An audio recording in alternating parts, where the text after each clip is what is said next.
What is up, everyone? My name is Taylor Lewis and welcome to our free training.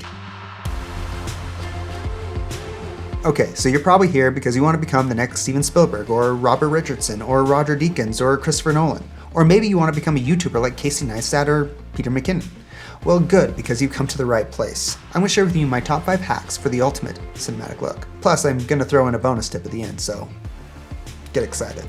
We've designed these hacks to be as simple as possible so you can start using them to improve your images today. My brothers and I have used these secrets to take our production company Atomic City from making $10,000 to over $500,000 annually in under 4 years. We've now made over $4.6 million, traveled over 35 countries, and worked with brands like Amazon, Disney, Microsoft, DJI, the Sci-Fi Channel, and the Lifetime Channel. I promise this is not a joke or some gimmicky sales tactic. It's the straight up truth. And if you want to know more beyond this free training, we offer a full cinematography course that goes into way more detail. But I'll talk more about that at the end because you're here for this training. With that being said, let's dive in. Hack number 1, add depth. This is probably the most simple hack and one that we keep in mind every single time we hit the record button. The reason you will want to add depth is because it will make your images look and feel more three-dimensional, which helps your audience feel like they're actually in your movie. Here are 3 ways to add depth. Number 1, shoot on the shadow side of your subject. That means if your light source is hitting your subject on the left side of their face, you will need to shoot them on their right side. This will add more definition to your overall image. See how much better this looks?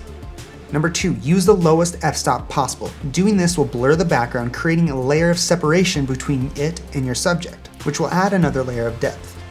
Number 3, foreground element. You can take the last tip one step further by adding some sort of foreground element. This is where you take an object like a tree, a wall, or even another person and shoot through them.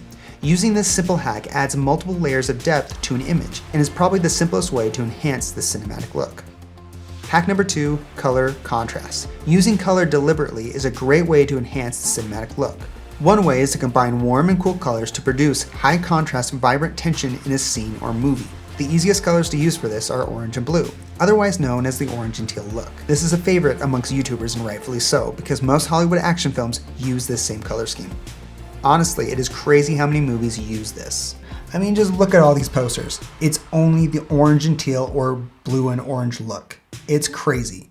But the reason for that is because dueling colors are often associated with conflict, whether internal or external, and at the root of every good story is conflict. In the full course, we do a deep dive into all the different ways to utilize color. But the orange and teal look is the quickest and easiest way. To achieve this setup, all you have to do is have 2 different sources of light in your scene. One of them should be daylight balanced, like a window, the actual sun, or a light. Then the other source of light should be a tungsten balanced light. Using this simple hack will give your scene the color contrast look. You can also get a similar look by coloring it in the editing room. The simplest way is to boost the orange in the midtones and boost the blue in the low and high tones. On to hack number 3, get the best shots. Now don't roll your eyes at me, I know that's pretty obvious, but what I mean is think outside the box. Try to get different angles of the scene, like get a high angle or a low angle, or tilt your camera a little bit to get a Dutch angle, or you can switch up your focal lengths. Maybe you want to get super far away from your subject and zoom in on them with a telephoto, or maybe you want to get up close and personal with a wide and distort the angle a little bit. The basic concept here is you want to get different shots than what the regular person would see if they were there watching the scene you're filming. Make sense? Alright, here's a little hack to help you do just that. It's called the 5-shot rule. This means for any given scene, you want to shoot it from 5 different angles. Now sometimes that might be a little overkill, I know. For example, if you're shooting a conversation, you probably only need 3 different angles. A wide establishing shot and 2 over-the-shoulder medium shots. But following the 5-shot rule will help you remember to get multiple angles of a scene. Hack number 4, don't buy a camera. Yes, you heard me right, I said don't buy a camera. The reason why is, against popular belief, you don't really need a fancy camera to be a filmmaker. What you need are skills. And if you get skills, the fancy camera will come. It's kind of like that scene in Field of Dreams. If you build it, he will come. If you build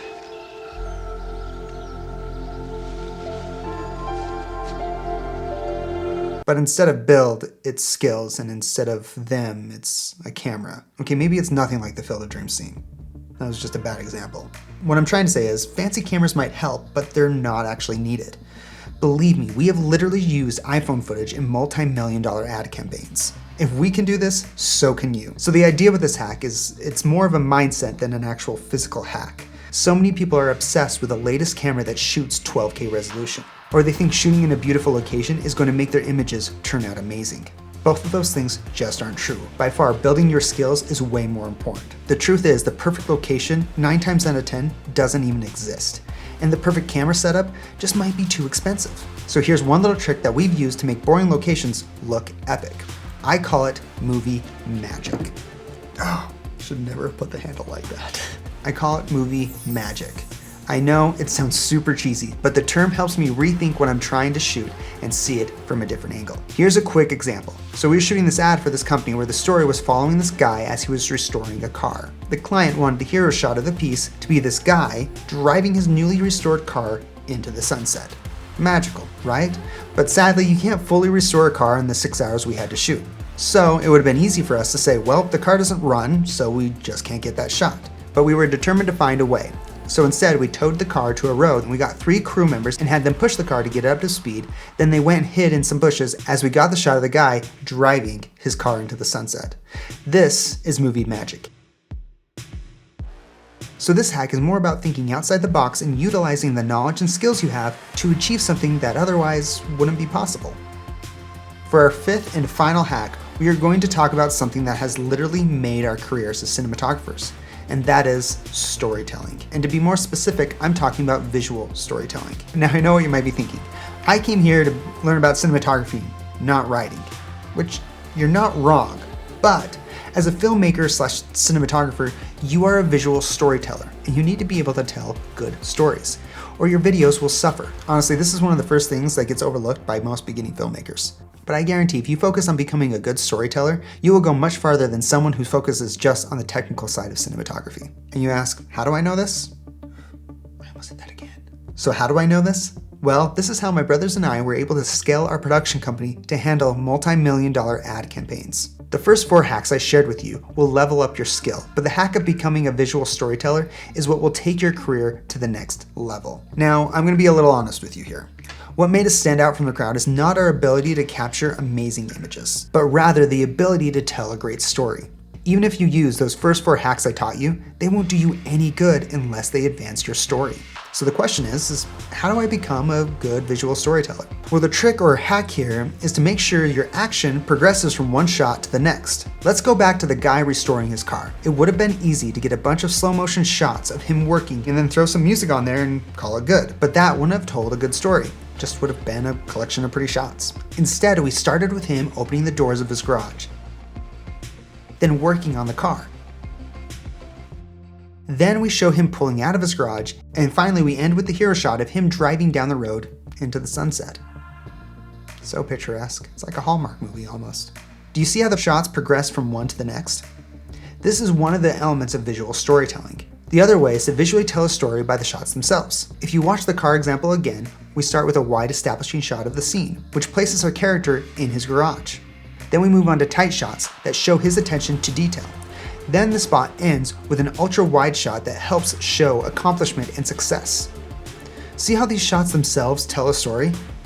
In the full cinematography series course, we do a deep dive into all the different camera angles and what they say to your audience. But utilizing just these 2 methods can really take your cinematography to the next level.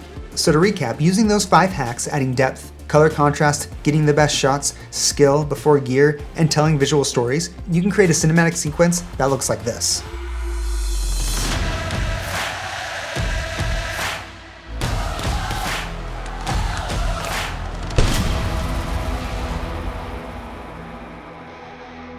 As compared to something that looks like this that has absolutely no story, but has the checkbox style approach that you learn on YouTube.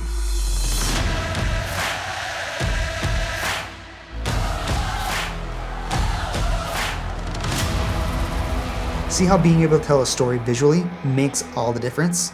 Alright, so there you have it. 5 easy hacks to capture cinematic images. But before you go, I have a bonus tip for you. So like I said at the beginning, my brothers and I built our production company from the ground up. And one of the things that helped us be successful, on top of being good visual storytellers, is that we had great mentors that helped us get where we are today. So my bonus tip is to surround yourself with people that are better than you. This is a big one for us because we spent years and years trying to accomplish things on our own. The thing is though, we didn't know what we were doing. We had the drive, but not the knowledge. So after a few years of a plateau, we became good friends with other filmmakers that that were doing projects that we dreamt of. They helped us by viewing our work and giving us pointers on what we could improve, and they also hired us to be on their sets, which allowed us to see how big productions were run. And you want to know what happened after they started giving us advice? Our projects started to get better, bigger, and cooler. Until one year, our income broke the 6-figure mark. These guys are the ones who actually hired us to shoot our first worldwide commercial, which that commercial is the one that Amazon actually saw and why they ultimately hired us. So needless to say, having a mentor helps. And that's why we feel so passionately about surrounding ourselves with people that are doing things that we dream of, because their drive and knowledge will spill over and help us out. Now I know that sounds like a bunch of hocus pocus, but the results speak for themselves. Surround yourself with A players and you'll become an A player yourself. Knowledge is only half the battle. It is because of this experience we decided to make our cinematography series course, where we not only share knowledge but offer one-on-one advice and mentorship. We want to help you get where you want to be. Take a look at the study by UPS, where they interviewed the most successful startup companies, asking them what was the key to their success, and 70% of them said they had someone mentoring them. Anyway, if you're interested to learn more beyond this free training, then check out our new cinematography series course. We have countless hours of content jam-packed with useful information, just like this free training. We cover all aspects of cinematography, starting with what gear you'll need. Trust me, we spent hundreds of thousands of dollars on gear. Some of it was worth it, and some of it wasn't. So we'll recommend the stuff that you'll actually use. In the technical section, we'll help you learn how to use that gear and save you hours from having to research it yourself. Then we have the creative section that covers everything from lighting to camera angles. Lastly, we cover all things business, how to market yourself, how to land clients, how to create an LLC, plus we'll give you downloadable templates for contracts, NDAs, invoices, and all the documents you need. On top of all this, we've teamed up with some major brands and can offer you some rad discounts, like the DGI student discount, which can save you up to $400, plus all sorts of music discounts and free stock footage. The discounts alone are worth over $2,000. Okay, with all that being said, the full course should cost over $3,000, as valued by our members. But we priced it at $197. But since we really want to help you get a jump start on your career, for this webinar only, we are offering an additional 50% off, bringing the total price down to a one-time payment of $97. Well, these are practically free. This price is for lifetime access, so if you want to learn more beyond this free training, make sure to jump on this rad deal. For those who are unsure, we offer a 30-day money-back guarantee, no questions asked. We want this course to benefit you, so if you take it and it's actually not benefiting you, then we want you to get your money back. I really believe if you apply the principles that we teach in this course, you'll not only land more, but higher paying clients. Just look at what these current students have said. Best film course / education that I've come across yet. Daniel said, I love everything you and your brothers stand for, and I have so much love and respect for your willingness to help me out. Tessa said, I love how everything is laid out. This is so straightforward and easy to navigate. And fun. Because I'm hilarious. I'm only partway through the gear and I've already learned so much. Thanks for sharing. So you can see how much value our current students have gotten from it. More than anything, I love hearing stories from people that have benefited from our course. Anyway, hopefully you were able to find this training insightful. I know we wish we would have known some of these tips when we first started out. We wasted so many years trying to figure out on our own, searching the internet, but if we would have just had access to the right people and the right information early on, we would have been years ahead of where we are now. Again, this is why we feel so strongly about the full course, because it can literally save someone years of work. Investing in yourself is probably the most important thing you can do to advance your career in filmmaking. Now, if you have any other questions that I wasn't able to answer during this free training, or any reservations about the course itself, please shoot me an email at taylor@filmcreatorpro.com. I would be happy to answer any and all questions. That being said, I hope you all have a wonderful day, and don't forget to get out there and create something awesome. See you inside the course. Oh, and don't forget to do that YouTube thing to like, comment, and subscribe.